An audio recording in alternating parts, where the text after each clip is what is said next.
Hi అండి. అందరికీ నమస్కారం. ఈరోజు ఒక మంచి ముగ్గు వేసుకుందామండి. ఈ ముగ్గు శుక్రవారం రోజు మీ ఇంటి ముందు వేసుకుంటే చాలా అంటే చాలా బావుంటుంది. చాలా మంచిది కూడా అండి. ఇంకా లేట్ చేయకుండా మనం ముగ్గు వేసుకుంటూ స్టోరీలోకి వెళ్దాము. ఈ స్టోరీ ఏంటంటే పిల్లల్ని మనము మొదటిసారి స్కూలుకి పంపిస్తాం కదండీ! పంపించినప్పుడు వాళ్ళు ఎలా ఉన్నారు అని మనం టెన్షన్ పడుతూ ఉంటాం కదా! దాని గురించి ఒక చిన్న కథలో తెలుసుకుందామండి. ఇంక లేట్ చేయకుండా స్టోరీలోకి వెళ్ళిపోదాం.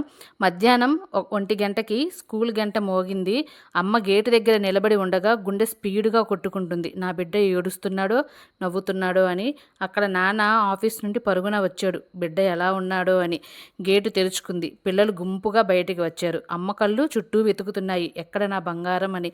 అకస్మాత్తుగా ఒక గొంతు, అమ్మా అమ్మా అని. పిల్లాడు బ్యాగుతో పరుగున వచ్చాడు. కాలు కింద పెట్టకుండా అమ్మని గట్టిగా కౌగిలించుకున్నాడు. అమ్మ కింద కూర్చుని కొడుకుని ముద్దాడింది. ఏడ్చావా తల్లి, ఎవరైనా కొట్టారా నిన్ను అని. పిల్లాడు నవ్వుతూ, లేదమ్మా, స్కూలు సూపర్గా ఉంది.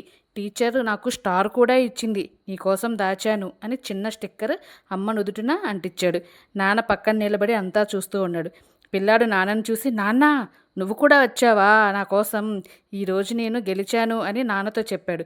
ఆటో ఎక్కుతూ పిల్లాడు అమ్మ ఒడిలో తలపెట్టుకొని, అమ్మా, రేపు నువ్వే వస్తావు కదా నన్ను తీసుకెళ్ళడానికి అన్నాడు. అంతే, అమ్మ గుండె నిండిపోయింది. ఉదయం ఏడ్చిన బాధ మొత్తం మర్చిపోయింది.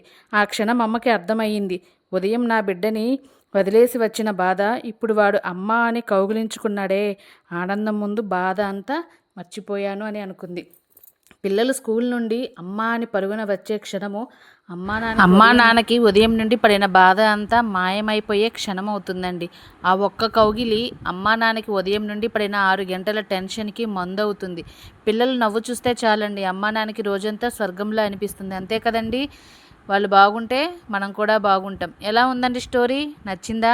నచ్చితే లైక్ చేసి, షేర్ చేసి, సబ్స్క్రైబ్ చేసుకోండి. ఇలాంటి వీడియోస్, స్టోరీస్, ముగ్గులు కావాలంటే మా ఛానల్ని సబ్స్క్రైబ్ చేసుకుంటే మీకు నోటిఫికేషన్ ద్వారా తెలుస్తుందండి, చూసేయొచ్చు అప్పుడు. ఓకే అండి, బాయ్.